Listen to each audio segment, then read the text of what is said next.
Bem-vindos ao programa de capacitação e aprimoramento em arboviroses da Sociedade Brasileira de Dengue e Arbovirose, entidade constituída por médicos e outros profissionais de saúde, como enfermagem, profissionais de farmácia, entomólogos e biólogos, todos com o objetivo de se aprofundar no estudo das arboviroses. Há 30 anos temos no Brasil a circulação do vírus da dengue.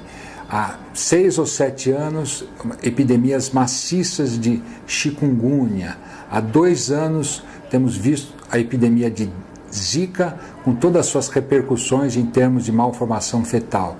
E temos agora o espectro que nos assombra da febre amarela, com a sua capacidade, com o seu potencial de urbanização. Contamos com a colaboração de outras entidades profissionais, também interessadas no estudo, aprofundamento da arbovirose. Esse programa de capacitação e aprimoramento se constitui por 5 vídeos elaborados por profissionais bastante capacitados na abordagem desses diferentes aspectos das arboviroses, desde os epidemiológicos até do manuseio clínico, tendo em vista o diagnóstico correto, o manuseio de tratamento e o diagnóstico desses casos. Esperamos que esses vídeos possam ajudar os profissionais de saúde a manusear de forma mais correta os pacientes acometidos por essa arbovirose, assim como eles possam entender o contexto epidemiológico dessas doenças, para que possamos então implementar as medidas mais adequadas para a sua prevenção.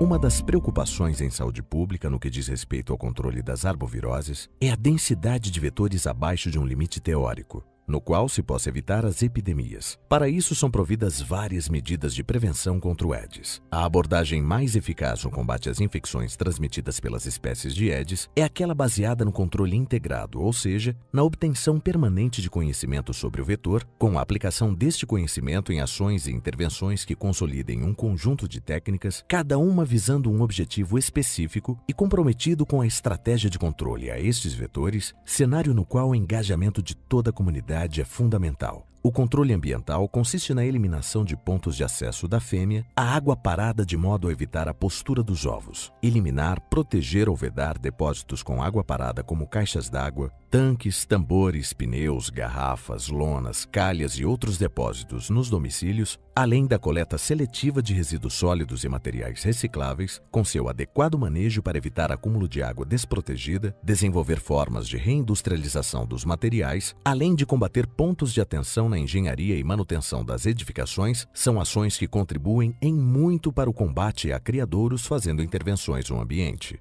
O controle mecânico é a forma mais eficaz de se viabilizar e capilarizar as ações de controle ao vetor. Consiste em intervir na área de cada domicílio, no interior e ao redor deste. Sabendo que os ovos do Aedes se fixam nas paredes dos reservatórios, é importante não só eliminar a água parada em depósitos descartados, mas esfregar as paredes dos reservatórios de água para remover possíveis ovos.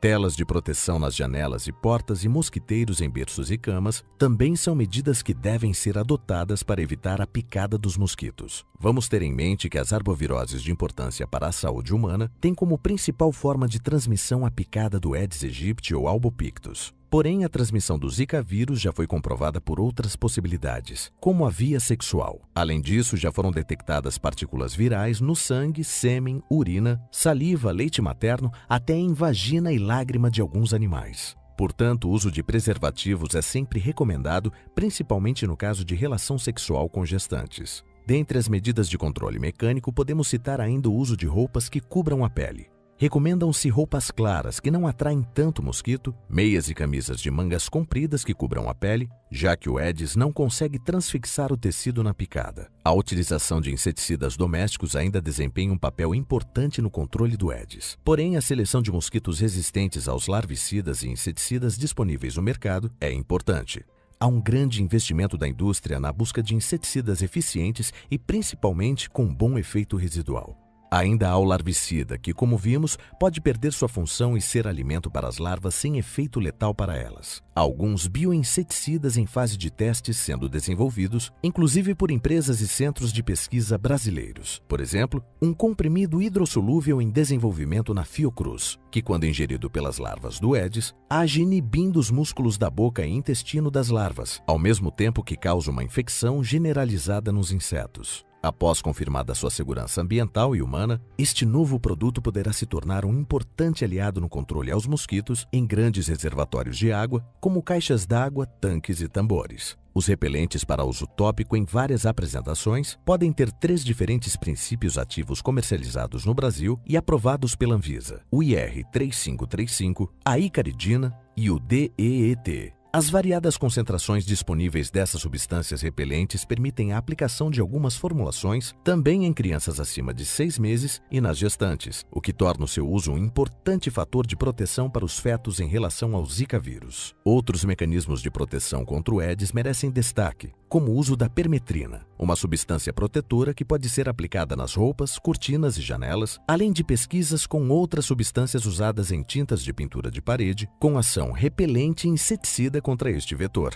Todas essas tecnologias encontram-se em desenvolvimento e, é possível, passem a fazer parte do arsenal de alternativas de prevenção e controle contra esses mosquitos.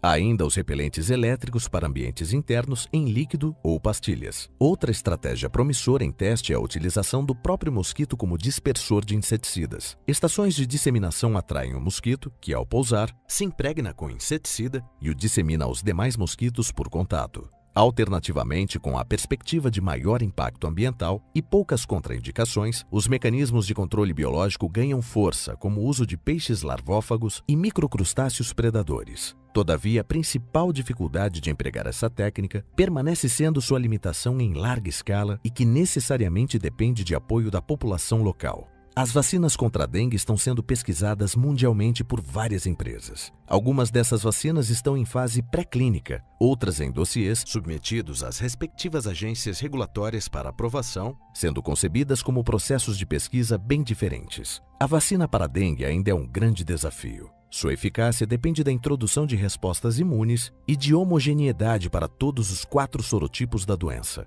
A primeira vacina disponível contra a dengue foi desenvolvida por 20 anos de pesquisa pela Sanofi Pasteur, uma vacina recombinante atenuada que previne contra os 4 sorotipos da dengue. Consiste em um vírus quimérico da febre amarela e dengue, liberada para indivíduos entre 9 e 45 anos, mas contraindicadas para gestantes e lactantes. Já está disponibilizada na rede particular de vacinação. Sua eficácia é importante e varia de acordo com os diferentes sorotipos. Para os sorotipos 3 e 4, a eficácia foi maior que para os sorotipos 1 e 2. Após as 3 doses recomendadas, a proteção média é de 65%. Várias pesquisas já foram iniciadas para a busca da vacina contra o Zika vírus, que presume-se devem ter êxito em um período de tempo relativamente mais curto, considerando que existe apenas um sorotipo deste vírus e também conta com o legado científico do desenvolvimento da vacina contra a dengue. O conjunto das iniciativas dos diversos setores da sociedade, somadas às crescentes conscientizações de toda a população, revelam-se de extrema importância para evitar os danos e sequelas das arboviroses. Dengue, chikungunya e zika são assuntos que precisam o tempo todo estar na mente das pessoas, nas escolas, nas redes de conversas.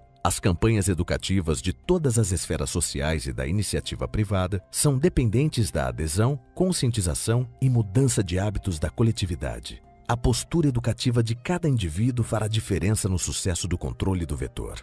Zelar pelo interior do domicílio é tão importante e eficaz quanto zelar pela área exterior da sua casa, estimulando os moradores das casas próximas a adotarem a mesma conduta nas respectivas residências, nas áreas comuns e locais públicos. Nunca será demais praticar e divulgar as medidas preventivas e de controle do vetor enquanto houver a ameaça de epidemia e suas sequelas.